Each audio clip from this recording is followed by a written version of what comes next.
The first thing they teach you in business school is to identify market opportunities.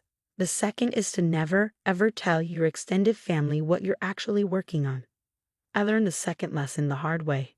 3 years ago, I left my prestigious position at Morgan Stanley to pursue what my father-in-law, Gerald, called a ridiculous pipe dream. My app, SecureHealth, used artificial intelligence to streamline medical record systems while maintaining rigorous privacy standards.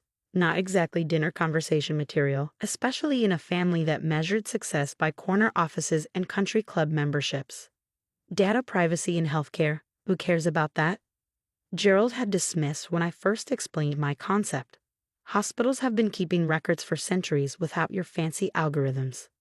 What Gerald didn't understand, what most people didn't understand, was that healthcare cybersecurity was about to become a multi-billion-dollar industry. I had spent 2 years at Morgan Stanley analyzing healthcare technology investments. I saw the patterns, recognized the gaping hole in the market, and knew that whoever filled it first would redefine an industry. My wife, Elaine, understood. With her background in hospital administration, she recognized the potential immediately. This could revolutionize patient data management, she'd said, eyes bright with excitement. The current systems are nightmares, expensive, clunky, vulnerable to breaches. Her support gave me the courage to make the leap. We agreed to give it 3 years, living off our savings and her income as a hospital administrator.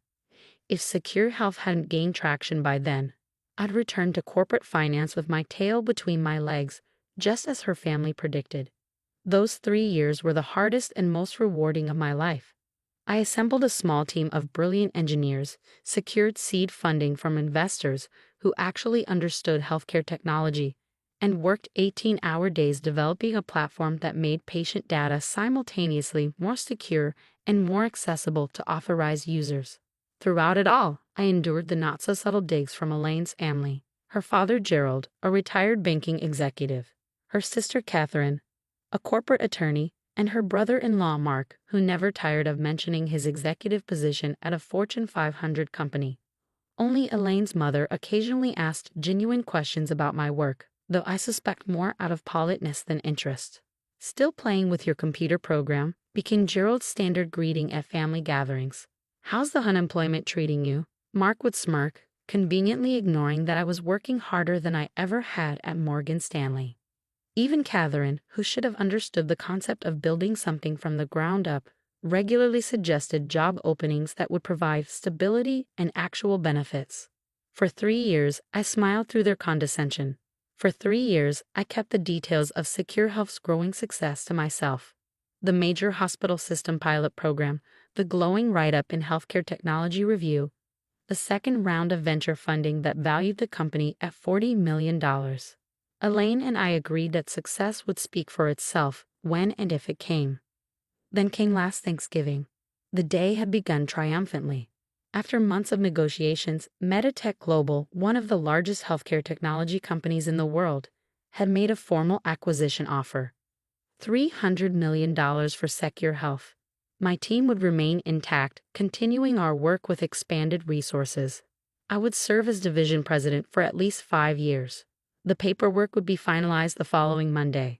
Elaine and I celebrated quietly that morning before heading to her parents' house for the traditional family Thanksgiving. We decided to share the news after dinner, wanting one last family gathering before everything changed. The meal progressed predictably. Gerald dominated the conversation with stories about his golf game and complaints about the economy. Catherine detailed her recent courtroom victory. Mark boasted about his company's stock performance, pointedly asking if I considered investing whatever savings you haven't burned through yet. When the conversation inevitably turned to my project, I gave my standard vague update. Things are moving forward. We're in discussions with some interested parties. Discussions? Gerald scoffed, carving another slice of turkey. 3 years of discussions. Meanwhile, Catherine just made partner. "We're all concerned, Michael," Catherine added with practiced sympathy. This startup phase should have produced results by now if it was viable. "Why don't you get a real job?" My father-in-law sneered, jabbing his fork in my direction.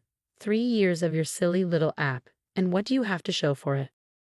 My wife squeezed my hand under the table as her sister chimed in. "Some people just can't handle corporate responsibility." Not everyone is cut out for the real business world. I felt Elaine tense beside me, ready to defend me as she had countless times before. But before she could speak, my phone rang. Meditech's CEO, calling to discuss some last-minute details before Monday's signing. "Excuse me," I said, standing from the table. "I need to take this." "Of course you do," Gerald muttered as I stepped into the study. Probably another rejection. The call was brief but significant.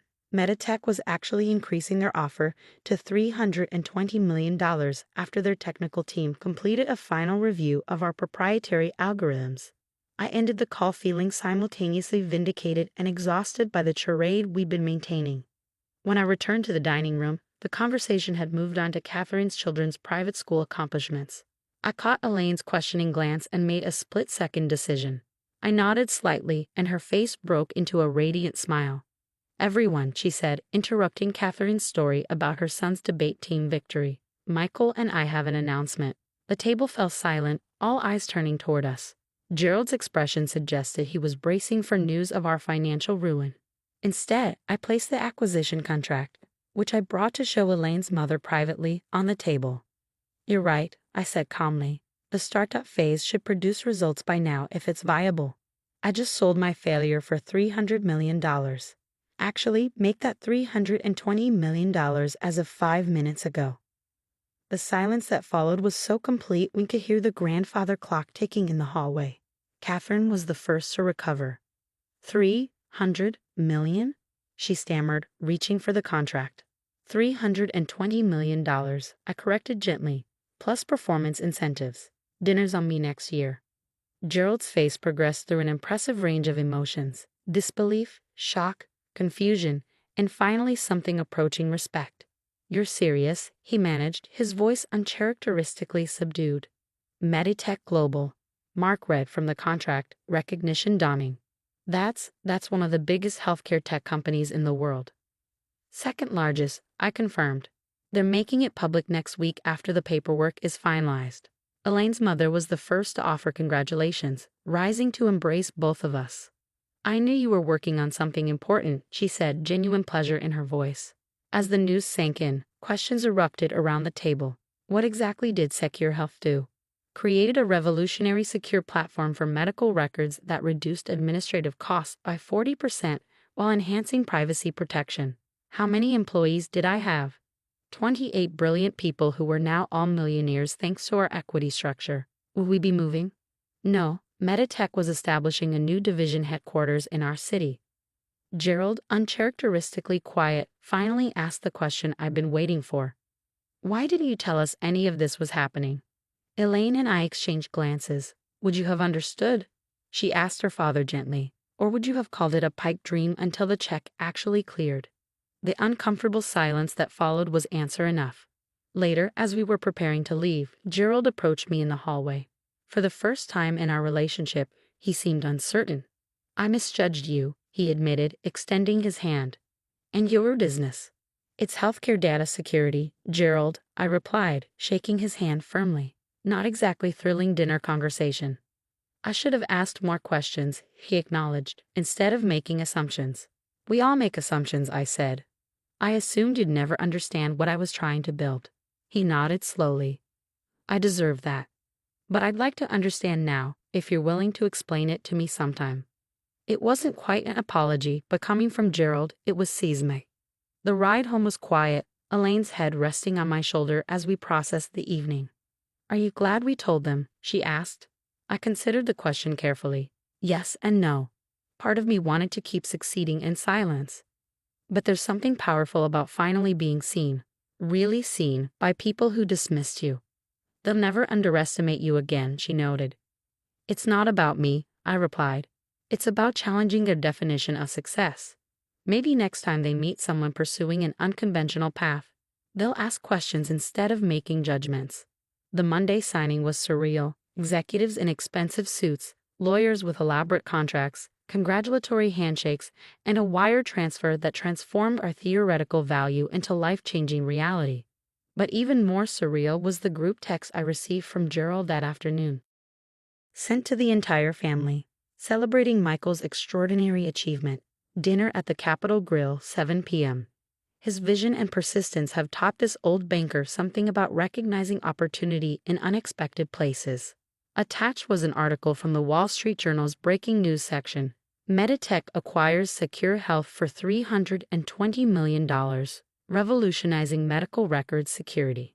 The dinner that evening was different from any family gathering we ever had. For the first time, I was peppered with genuine questions about my work, my team, my vision for healthcare security. Catherine admitted she'd never really understood what I was building. Mark asked thoughtful questions about equity structuring for startups.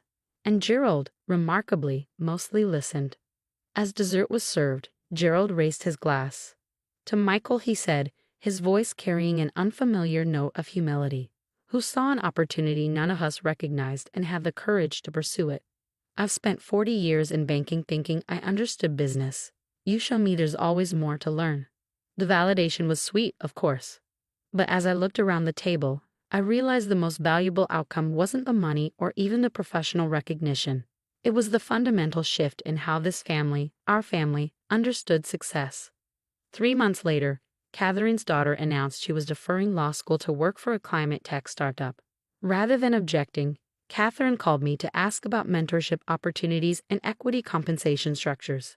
Gerald, most surprisingly of all, began investing in early-stage healthcare technology companies, leveraging his banking experience to help founders navigate growth challenges. These young entrepreneurs remind me of you, he told me over golf one weekend. They see problems the rest of us have accepted as normal. Success, I've learned, isn't measured by acquisition prices or impressing your in-laws. Real success is creating something valuable that didn't exist before. Whether it's a revolutionary software platform or a new perspective that changes how a family defines achievement. As for me, I still work 18-hour days sometimes, building the next generation of healthcare security tools. The difference is that now, when I mention a new project at family gatherings, people actually listen. The money changed our financial reality overnight, but it was the 3 years of perseverance, of building something important while being dismissed, that changed how I define my own success. And that, unlike market valuation, is something that can never be acquired or diminished by anyone else's opinion.